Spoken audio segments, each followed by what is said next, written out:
Hello, everybody. Welcome to Kiki and Kibitz. It's me, Mary, and I'm here tonight with my Sunday night shenanigans for Life After Lockup, Season 5, Episode 46, Love Bombs.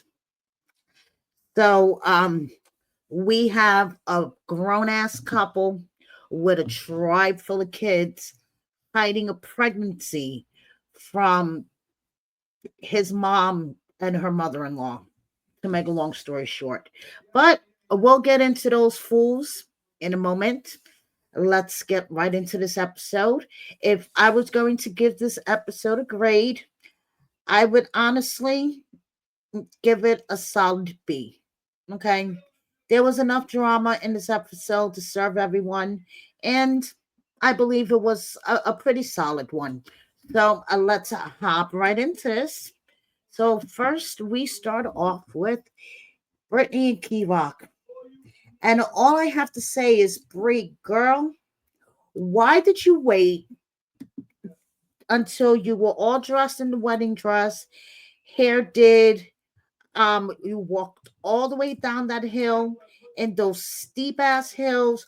Why did you put yourself through all that before you decided to tell Kok that you didn't think it was a good idea to do this, that your PO told you that it was not a good idea to do this?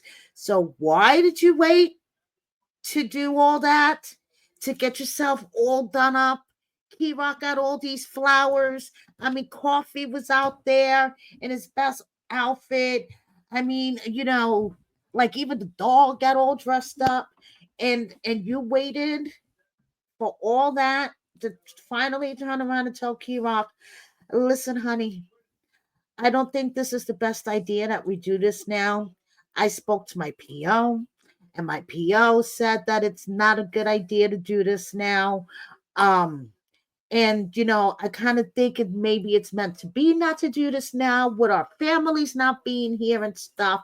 And Kok is just looking at her like, are you fucking kidding me? I bought a whole shitload of flowers. I bought a suit. I got a officiant to marry us out here and everything, and you're gonna wait until now to tell me that you don't want to do this?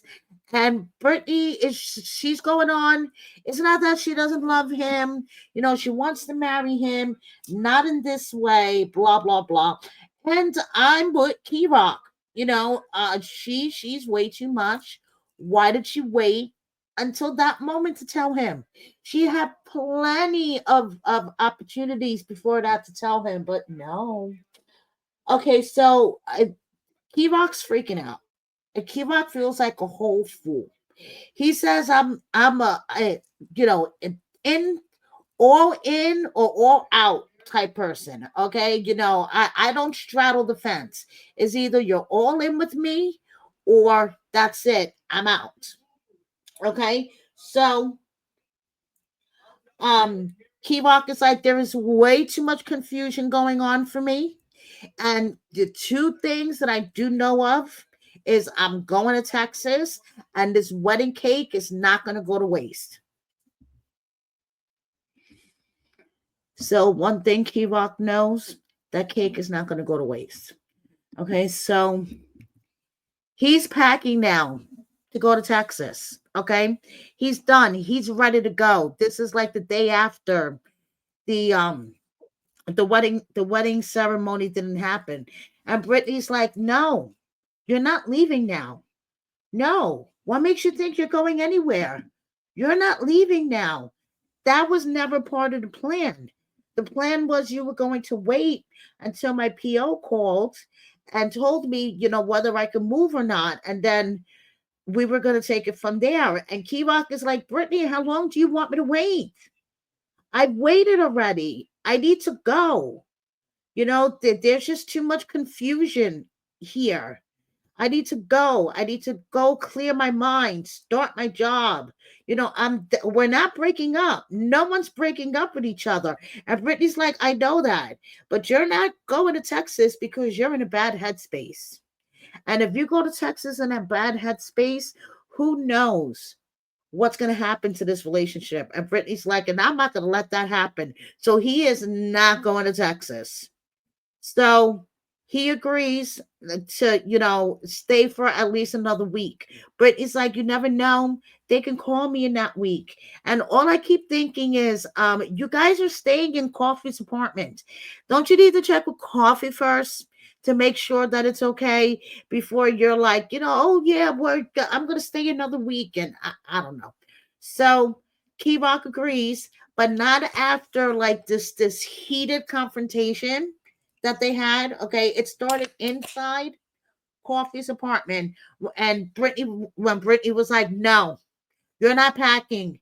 You're not leaving, Key Rock. No, I said you're not leaving. I said you're not leaving."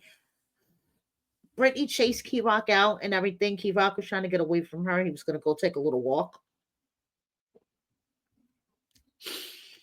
Brittany said, I'm going to follow you up the block, through the courtyard, down the street. And she was like trying to get her point across to him, and they were getting a little loud. And Key Rock was getting nervous. He's like, "Go, someone's gonna call the cops." And Brittany's like, "There's no cops being called," and blah blah blah. It got really heated for a second. I admit, it got really heated for a second. So that's Key Rock and Brittany. He agrees to wait another week to see if she gets approval from her PO to move. As for, Key Rock, I'm feeling him today. Okay. My mood is do not disturb. I've been just hanging out with the hubby. I'm cooking a chicken right now, but I wanted to do this recap for you guys, but I feel totally like Key Rock today. Now moving on to Kim and Joey. These two, I just want to reach to the TV sometimes and just shake her. Okay, she's really sweet, but on this particular episode, okay, so they go to a lawyer because remember last week Joey was really, really upset that her divorce isn't final yet. And Joey was like, "What do you think? A goose is going to drop your finalized divorce on your lap? Like, you need to go to a lawyer and like do things." So they're going to a lawyer to get advice about how to do things to get Kim divorced so they could buy a house.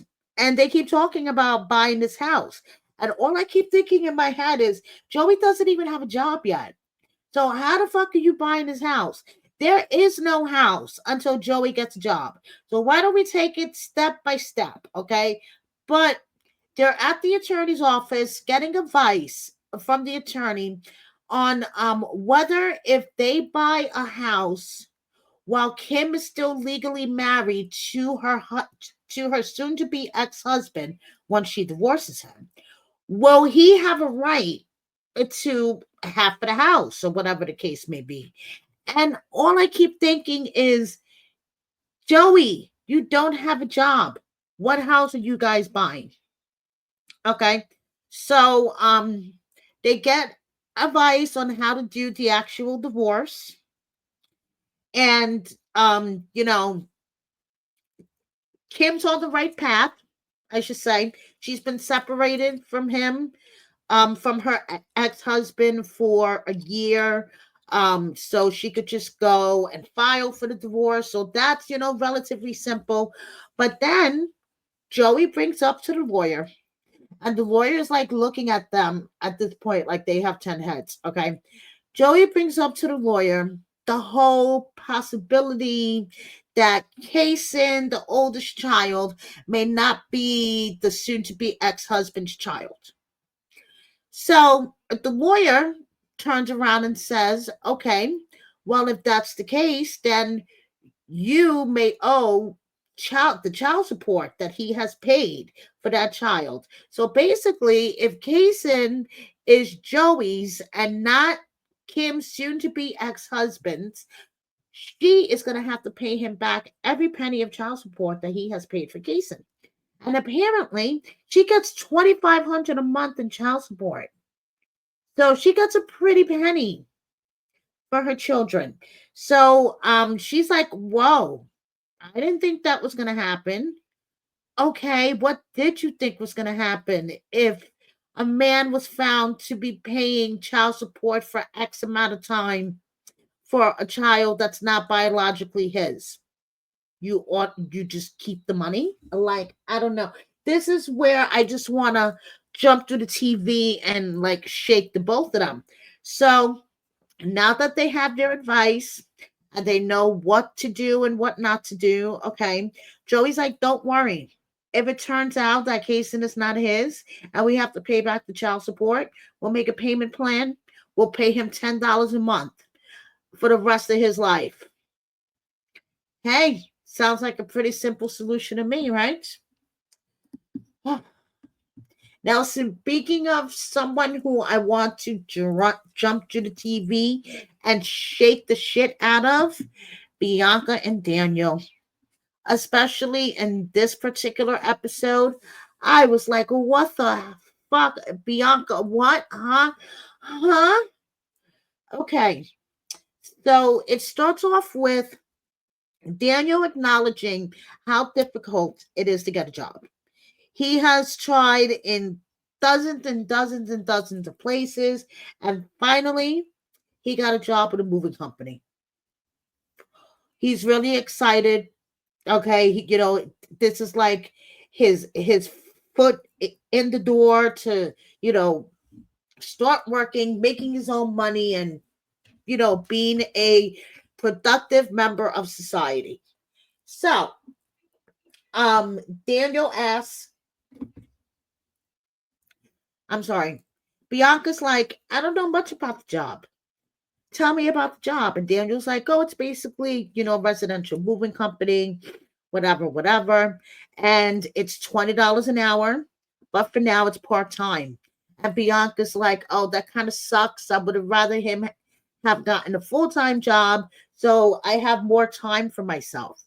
And I was thinking, but last episode or 2 episodes ago, weren't you complaining that you were bored and you were spending so much time alone and you were bored because you had no friends and no one else but Daniel, and now you're like, oh, I wish you would just get out of the house and get a full-time job so I could have more time to myself. Okay, kind of conflicting there. So anyway, he's like, you're gonna give me a ride, right? And she's like, yeah. Are you gonna be able to pick me up? I don't know, I have to see how my day goes. What are you doing, Bianca? That's so important that you can't pick up your man from work. I mean, I thought you guys were a team. He doesn't have a car. He can't drive yet. Ubers back and forth after a while become really expensive. I thought in a relationship you guys were a team. So she's off in like I don't even know what you would call this kind of place. Kind of like a hobby, crafty type store. They sell like figurines and craft kits and stuff. I'm not into that stuff, as you can tell. I'm not very artsy and crafty. So she was on the phone with her friend, and she was telling her friend how bored she is, and this is the friend that on the first episode told her that she was insane and delusional for doing this, and she was like, oh, I think she's just jealous. So she's like, you want to come and hang out with me this weekend? And the friend Haley is like, yeah, sure, I could be spontaneous. Don't you have to check with Daniel, Bianca? And Bianca's like, I really couldn't care less because I'm the one that's supporting him and I'm the one that's paying all the bills. So it's kind of like he's going to have to do and deal with it. And I'm like, interesting. Like I said, this couple is a power struggle. That's all it's been this whole season since the minute he walked out of those gates.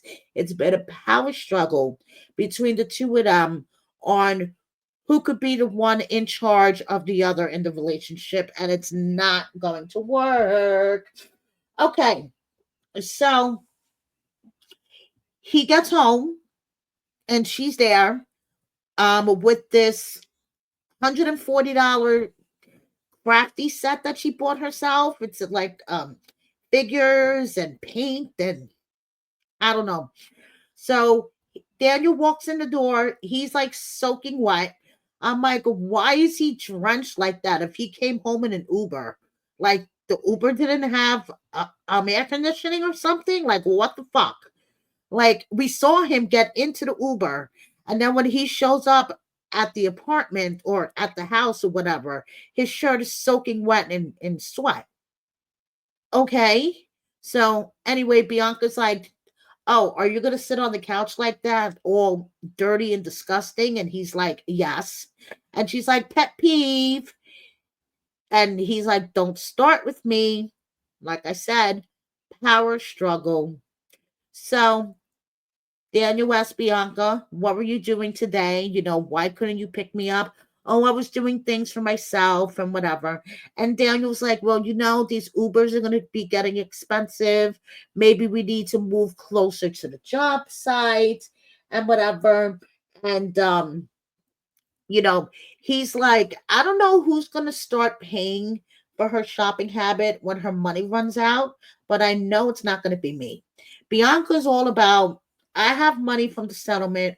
So if I want to spend almost $200 on a crafty kit that'll make me happy, then I'm going to spend $200 on a crafty kit to make me happy. And that's that. But Daniel has a point. The money's going to run out. And who's going to pay for crafty kits when you don't have the money? So that's all the reasons why this week I wanted to jump to the TV and shake her. Now, as for what's going on now, Bianca has put out a video on TikTok about her statement of waking up every day and seeing everyone say that I'm pregnant. And I take it as she's not pregnant. Bianca has also found the Lord Jesus Christ, and she has a video on her TikTok that talks about her relationship with him and how he has, helped her get through her traumas. Now, I think Bianca is filming for next season of Life After Lockup because she needs a makeup artist on deck for 13 plus hour days in Phoenix, Arizona. That kind of sounds like Love After Lockup. That filming shoots, I should say, 13 plus hour days. Yeah. Zaria and Troy this week. Troy looked like a kid in a candy shop in the dispensary. And trust me, I feel him 100%. Okay. So when Troy was looking around at all the stuff, his eyes were getting bigger and bigger and bigger. It was so funny. So it was like gummies, pre-rolls, love pills. I mean, you name it. So it's cool that they went on a shopping spree in the dispensary. But all I kept thinking personally was, did you guys take care of the rent for Project Heal? Are you spending Project Heal rent money in the dispensary? I mean, I'm all for a dispensary shopping spree. Don't get me wrong. Okay. And I've been known to spend my last 20 in my purse to get myself some weed. But these two seem to have major money issues going on, and her parents' house just burnt down. But hey, I'm not one to condemn a dispensary shopping spree, so I'm just gonna shut the fuck up and move on. So anyway, these two, I they were relatively calm this episode, but I have a feeling next week it's gonna be off the chain. Okay, so first, Zaria was talking to Troy as they were smoking in the forest, whether or not Troy wanted to have more kids. Now, the one thing that Troy doesn't know is that Zaria stopped taking birth control. Okay. She said it was making her breakout. Okay. Troy doesn't know that. And I'm assuming that they're raw dogging it. Okay, so she's like, in case there's an accident, would you like to have another child? And he's like, I would, but not right now. I want to be more financially stable and, um, be there for the kids that I have now, my daughter and your son, before I consider bringing another life into this world. So the next scene, he is going to take Sajael to the science museum. So Azael's like, oh, I want to show you the dinosaurs. And he's like, okay, cool. We're going to have a good time. It's a boys' trip. Okay. It's a boys' day out. No girls allowed. Zaria's like, Troy, I totally trust you with Azael, but we just have different parenting styles. So, you know, he could run away from you, not listen to you, and I just want to see that we're on the same page on how you would handle a situation like that. And Troy's like, I remember how it is to be a kid, and I'll let him be a kid, but he knows that when it comes to discipline, don't mess with me. And Zaria says that she has seen the change in her son since Troy has come home. She she said that Troy has put him on a strict routine and a strict diet and is teaching him how to take care of himself and things of that nature. So um Zaria says having a male figure in the household had, you could totally see the difference it has made in her son. So just as he's getting ready to walk out the door and have a boys' day at the science museum, Troy gets a phone call. He's like, "Oh, hold up, my phone is ringing. Hello? Oh my God, that is such great timing, isn't it? I got a notification. Hello? Hello, Troy? It's your mama. There's a big problem. A big problem. What do you mean, mama? And we're going to have to find out next week. We are going to have to find out next week. So, Troy, it's looking like that he has to head up to Buffalo, okay, from the previews that we see next week. So, like I said, this episode, they were kind of calm, but I'm gonna be like Patrice, the psychic. I foresee some drama to come, and Yana might be in the middle of it. Just saying. So we shall see next week what's going on up in Buffalo. So Zaria posted on the gram, thank God for waking us up and giving us another chance. And they have a beautiful lakeside view. Okay, I got to give them that. Wherever they move to, they have a real nice view. And Zaria and Troy were doing their own photo shoot. So she posted some of those pictures. Now we have Teeny and Rob, who, when we last left them, they were fighting over Teeny not checking with him when she bought season passes to the water park. Okay, it was like $250 or something. And he's like, considering I'm the only breadwinner, I thought that we were in agreement that you were going to check with me before you make any big purchases and blah, blah, blah. And they got into this whole big argument. And he's like, well, you have 2 weeks to get a job. She's like, you have 2 weeks to cover up that goofy ass tattoo. Which this goofy ass tattoo, ever since I saw someone tweet that it looks like Kate, as in Kate plus 8 Kate. Yeah, it's like stuck in my head. It really does to me look like Kate Gosselin. So anyway, They got into this whole big thing. Rob storms out. Teeny's like, it feels kind of good throwing a tattoo back in his face.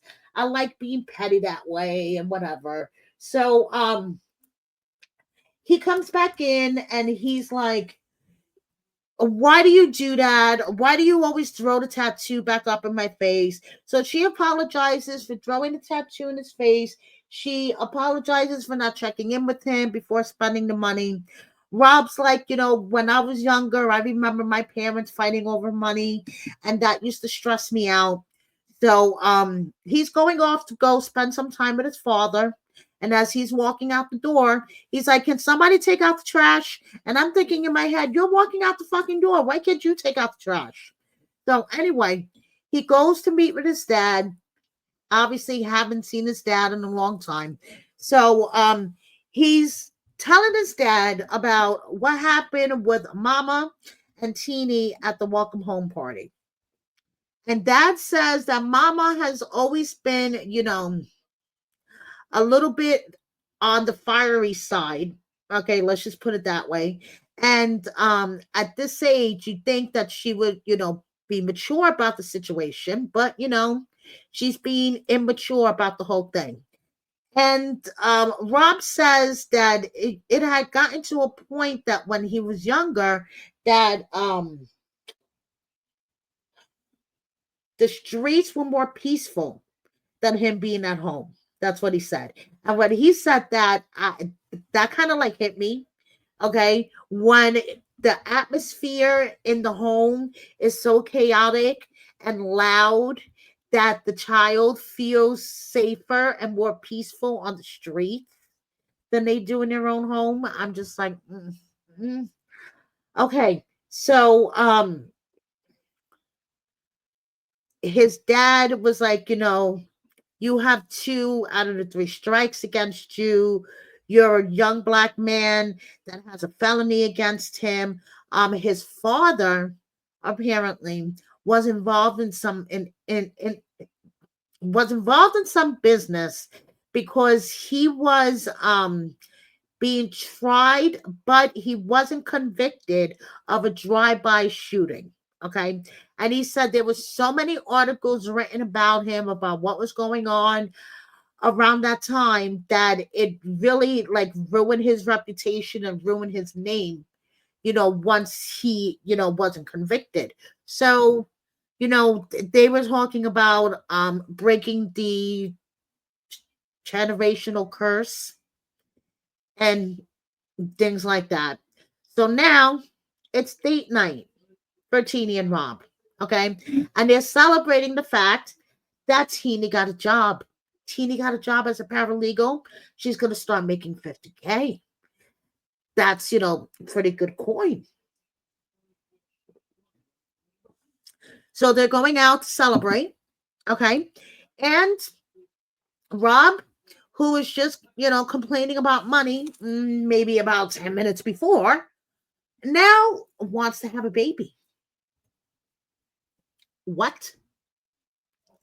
What? Okay, so you basically had a big blowout fight with her about getting a job. Teeny, you need to get a job. Teeny, you need to stop spending money. Teeny, you need to get a job. Teeny, you need to get a job. Teeny got a job now. Teeny got a job that's going to pay her a pretty nice amount of coin. And now you want to knock her up. You want to throw out the condoms, knock her up, and have her out on maternity leave. And did you know babies are really expensive? And maybe you don't because, like you said, you've never had a child, but babies are really, really expensive.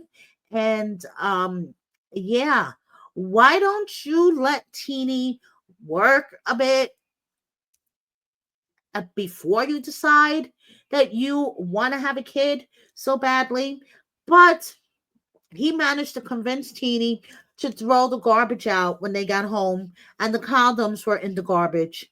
So, even though it makes absolutely no fucking sense, apparently these two are going to try for a baby.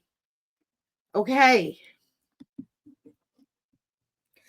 And now, speaking of making no fucking sense, and a baby, and a baby on the way, and a tribe full of kids. We have Mike and Justine. So now they just got home from the attorney's office, and this is all a gut punch for Mike, okay? Because this whole thing of you're a great father, but really doesn't sit well with him. Like it actually pisses him off. But Justine is standing firm. She believes Kylie will be the best option for Santana and Bentley.